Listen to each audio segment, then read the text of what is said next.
When International Trade Secretary Liam Fox celebrated the shared values between the UK and the Philippines on a visit to the country last year, his comments were met with outrage from human rights activists. President Rodrigo Duterte's regime has killed as many as 12,000 people in a drug war, while Duterte personally has boasted about ordering the arrests of his critics. Now the New Statesman can reveal that Fox's words were followed up with action. 6 months after the minister's visit, the British government offered the Philippines materials for urban warfare and cybersecurity, despite Duterte's drug war being known for targeting the urban poor. According to a diplomatic telegram obtained by the New Statesman, the Philippine government appreciated the UK offer in areas like air defense, maritime surveillance, urban warfare, and cybersecurity, made at the 2017 Defense and Security Equipment International (DSEI) Arms Fair in London. The telegram, which details a meeting between the Prime Minister's Special Envoy to the ASEAN Economic Community, Richard Graham MP, and Philippine Defense Minister Delfin Lorenzana in September last year, states that the two countries were looking to sign a defense memorandum of understanding that would boost cooperation and promote defense exports. The memorandum on defense cooperation was eventually signed in December. The document also states that UK Export Finance, the government agency that underwrites loans and insurance for risky export deals as part of efforts to boost international trade, was prepared to support a package for Philippine defense procurement projects taking in companies such as Thales and Rolls-Royce. We asked Thales and Rolls-Royce to respond to this story, questioning both companies on whether they were involved in any deals selling arms to the Philippines, and what rules or guidelines they had in place to ensure their equipment was not used by regimes committing human rights abuses. A spokesperson for Thales declined to comment on whether the company is involved in UK arms deals with the Philippines, but said, Thales fully complies with national and international regulations related to export control.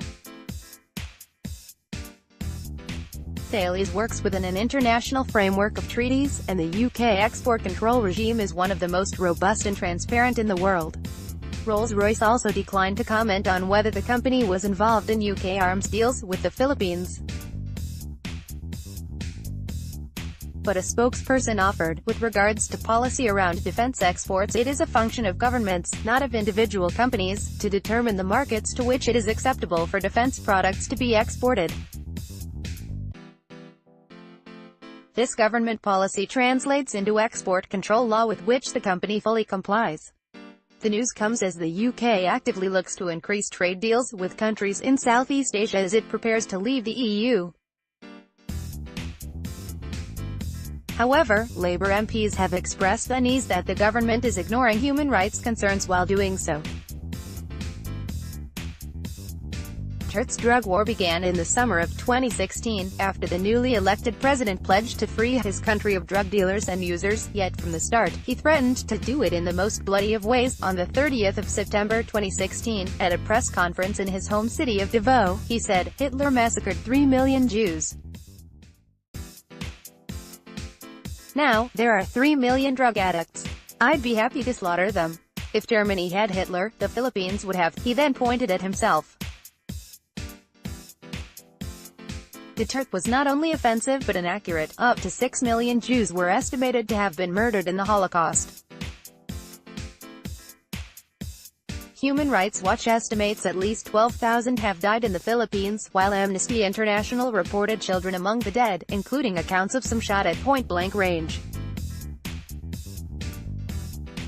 Though the targeting of drug dealers and users has been primarily a police operation, the Philippine military has also been involved.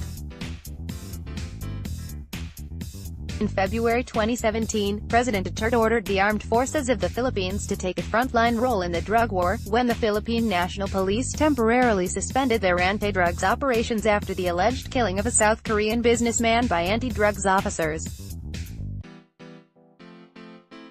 Since President Duterte was elected in May 2016, the UK has continued to sell the country weapons. The UK has licensed £4.5 million worth of military equipment to the regime, according to Campaign Against the Arms Trade, a group which tracks export licensing data from the Department for International Trade. This data, which only goes up to September 2017 at the time of writing, shows that the biggest individual license to the Philippines was in November 2016, for military combat vehicles and weapon control equipment. There has been a further £646,000 worth of small arms licenses, equipment like machine guns and assault rifles, in the same period. There were also £150,000 worth of licenses for telecommunication interception equipment. Under UK law, the government should refuse to license sales of military equipment if there is a clear risk that the items might be used for internal repression.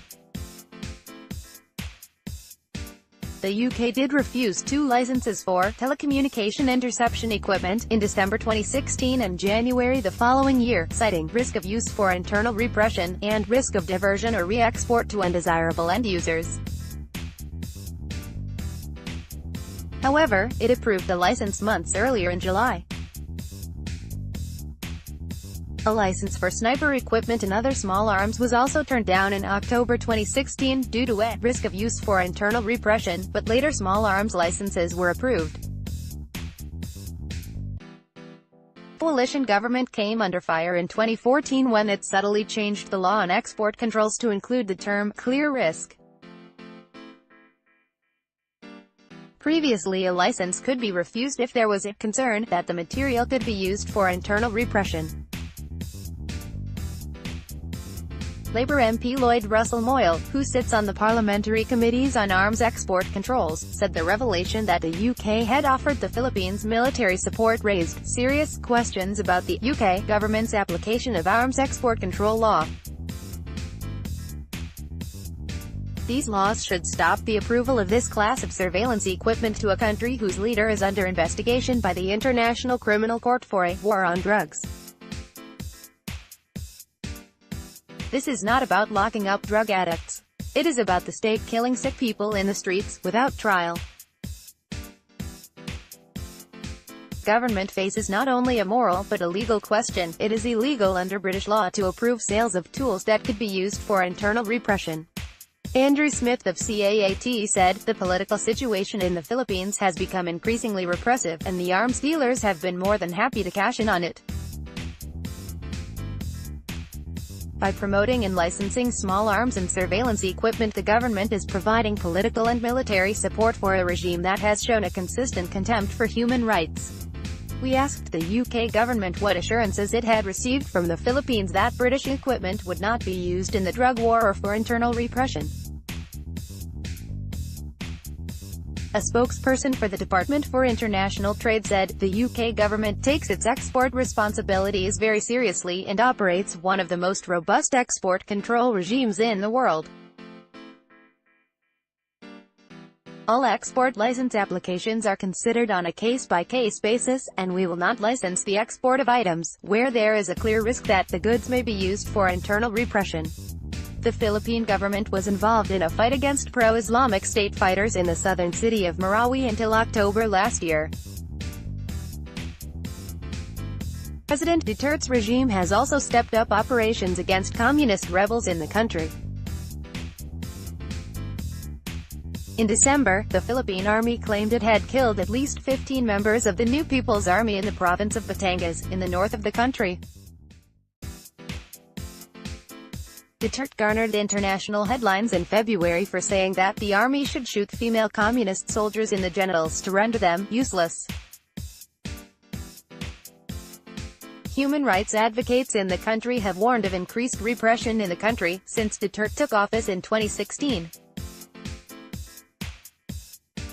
Last month, the UN responded angrily when one of its special rapporteurs was placed on a 600-strong list of terrorist sympathizers by the regime. Victoria Tali Corpuz, the special rapporteur on indigenous rights who lives in the country, said allegations that she was part of a Maoist rebel group were baseless, malicious and irresponsible. When asked to comment on this story, Carlos Conde, a Manila-based researcher with Human Rights Watch, said, "Given the history of abuses by state security forces and the potential for misuse of this military equipment from the UK, it is imperative that the British government takes steps to ensure that this does not happen with this material. The UK has an obligation to ensure that its military assistance does not contribute to human rights violations."